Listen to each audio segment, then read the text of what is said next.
Dit het heerlik gereën in die groot bos. Oral het plasse en klein dammetjies water gelê. Die diere was baie bly, want dit was middelherfs en die koue winter was net om die draai. Dit was ook tyd vir die diere om kos bymekaar te maak, sodat daar genoeg kos is wat deur die hele winter sal hou. Die rivier was ook vol en die otters het fliks gebou aan hulle groot houtneste. Daar was ook 'n hele klompie otterbabietjies en ottermammas het die kleintjies geleer hoe om hulle eie kos te soek. In die rivier was daar baie soorte vis. Daar was karpe, geelvis en babers. Frida vis het saam met haar man Fani en hulle seentjie Frikkie in een van die groot poele water in die rivier gebly. Hulle was 'n baie gelukkige gesin en het daarvan gehou om dinge saam te doen. Maar Frikkie vis het begin groot word en was nie meer lus om met sy vismaatjies te speel nie. "Maar wat is dit dan nou, Frikkie?" wil mamma Frida vis weet. "Jy het nog altyd lekker gespeel met jou vismaatjies." "Ag mamma," sê Frikkie, "my maatjies is vervelend. Hulle wil net klein visie speletjies speel en ek is nie meer 'n klein visie nie. Ek wil met die groter visse maatjies maak, maar hulle sê ek is nog te klein en ek moet teruggaan en met die kleintjies speel. Ek is nie lus nie. Dan bly ek eerder by die huis en speel in my kamer."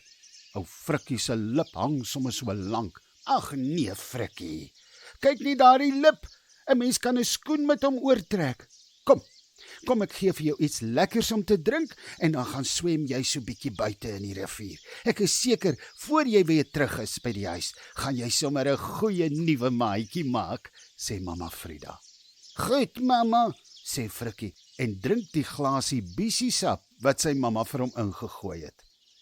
Toe hy buite kom, swem hy na die oewer van die rivier toe. Daar sien hy 'n hele paar babers wat in die modder sniffel vir los kossies. Frikkie se maat vir hom gesê, babers is nie goeie visse nie, want hulle mors vreeslik, en sy maat gesê, hy moet pas op vir hulle, want hulle kan klein vissies vang en insluk. Frikkie swem verder af in die rivier, en sien daar staan 'n dier op die kant van die rivier wat water drink. Hy swem nader en steek sy kop by die water uit. "Hallo, wat is jou naam? My naam is Frikkie vis," groet Frikkie vriendelik. Die dier op die oewer skrik om byna boeglam toe die vis so skielik voor hom uit die water kom. "Hier's jou glibberige watergogga," skrik die dier en staan sommer so 'n bietjie weg van die water af. "Moenie bang wees nie," sê Frikkie.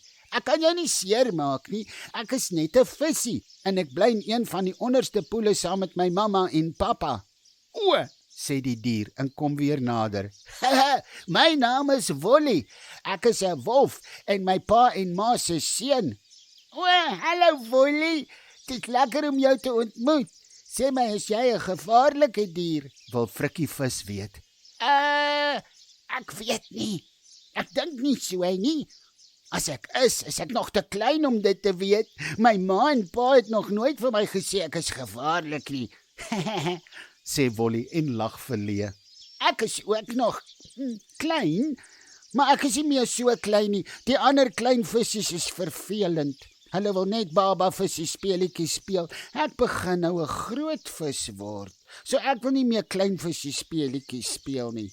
Ek is ook nou al groter en ek is ook nie meer lus om met die kleintjies te speel nie," sê Wolly en neem nog 'n lekker sluk van die koel rivierwater.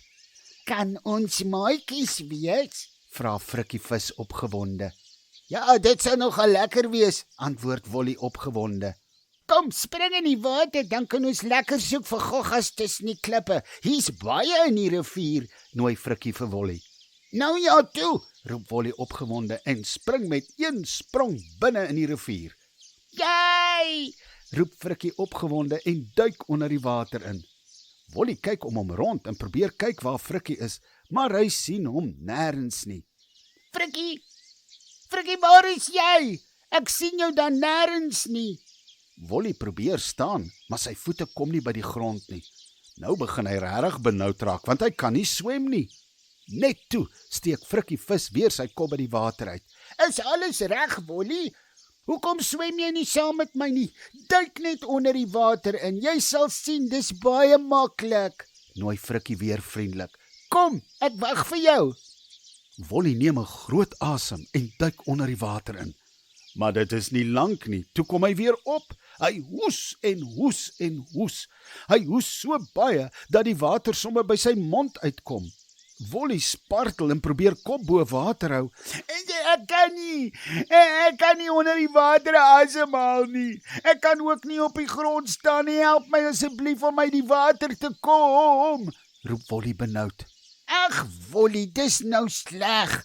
Ek wou vir jou wys hoe mooi dit onder die water is, sê Frikkie. Maar ek kan nie asemhaal nie, sê Wolly en klim moeg teen die wal uit. Hy gaan lê op die sagte sand en probeer weer sy asem terugkry. Ek is jammer, Wolly. Ek het nie geweet nie. Ek het gedink jy sal onder die water kan asemhaal. Ai, en jy's so 'n gawe maatjie. Wat gaan ons nou doen? Wil Frikkie vis moedeloos weet. Hulle dink so 'n bietjie en toe dink Wolly aan 'n beter plan. Hoekom kom speel jy nie hier op die sand saam met my nie? Dan kan ons mos albei asemhaal. Hier is ook lekker kossies hier tussen die riete. En hier is ook goggas. Ons kan saam speel en saam eet. Jy, sê Frikkie en spring sommer met 'n hoë boog uit die water uit en land op die sagte sand langs die rivier.